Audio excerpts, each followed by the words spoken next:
একটি মেয়ে যখন পাহাড়ে কাঠ কাটতে যায় সে দেখে পাহাড়ে কাঠের গুঁড়ির মধ্যে একটি ছোট্ট প্যাঁচা, তার বাসা ছিল সেখানে। তো প্যাঁচাটিকে সে যখনই বার করতে যায় তখন প্যাঁচাটি গোল হয়ে যায়, ছোট্ট হয়ে যায়। তো সে বুঝতে পারে প্যাঁচাটির বাসা যেখানে প্যাঁচাটি থাকতো সে ভেঙে দিয়েছে।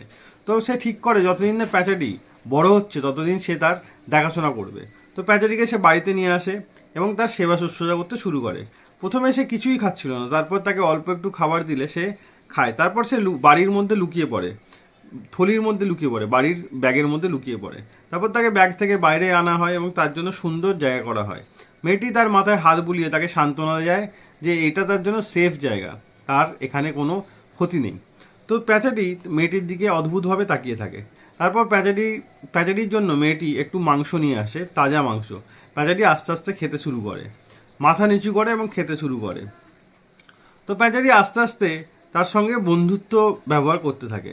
তারপর তাকে কিছু পোকামাকড়ও, জ্যান্ত পোকামাকড়ও দেওয়া হয়। প্যাঁচাটি একা থাকার জন্য তার জন্য প্রচুর খেলনা এনে দেওয়া হয় এবং বাড়ির কচ্ছপের সঙ্গে তার বন্ধুত্ব করে দেয়। কচ্ছপের ওপর সে হাঁটতে থাকে এবং বাড়ির আরও যে গ্যাজেট আছে সেগুলো দিয়ে সে খেলতে থাকে।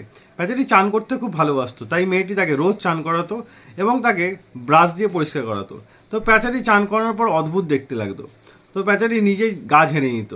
তো প্যাঁচাটি আস্তে আস্তে বড় হচ্ছিল এবং এখন মেয়েটিকে সে ভালোবাসতে শুরু করেছিল। মেয়েটি যখনই তাকে ইশারা করতো সঙ্গে সঙ্গে মেয়েটির কাছে চলে আসতো। মেয়েটি প্যাঁচাটির জন্য প্রচুর খেলনা কিনেছিল এবং তাকে টুপি কিনে দিয়েছিল। সে টুপি পরতো। মেয়েটি তাকে রোজ সাজাতো নিজের মতন করে।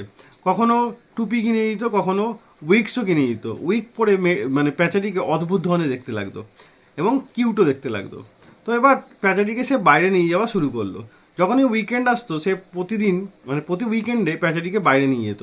প্যাঁচাটি গোটা প্রকৃতি ভালোভাবে ঘুরে দেখতো, মনে হতো সে গোটা পৃথিবী জানতে চায়। তো প্যাঁচাটি আস্তে আস্তে বড় হয়ে গেল। মেয়েটি যখনই যেখানে যেত প্যাঁচাটিকে নিয়ে যেত, যেখানেই ঘুরতে যেত প্যাঁচাটিকে নিয়ে যেত। তো প্যাঁচাটি আস্তে আস্তে বড় হয়ে গেল। বড় হয়ে যাওয়ার পর মেয়েটির খুব ভালো বন্ধু হয়ে গেল। তো প্যাঁচাটি সবসময় মেয়েটির সঙ্গেই থাকে, কখনোই মেয়েটিকে ছেড়ে যায় না। এখানেই মেয়েটি যাক প্যাঁচাটিকে সঙ্গে নিয়ে যায় এবং মেয়েটির সঙ্গেই প্যাঁচাটি থাকতে ভালোবাসে। তো আমরা এই ভিডিওটি থেকে এটাই বুঝতে পারি, যদি কোনো প্রাণীকে আপনি নিঃস্বার্থভাবে ভালোবাসেন সে তার ভালোবাসার মর্যাদা অবশ্যই দেয় এবং আপনার কৃতজ্ঞতা সে অবশ্যই স্বীকার করে। তো ভিডিওটি ভালো লাগলে অবশ্যই লাইক করে শেয়ার করে দেবেন।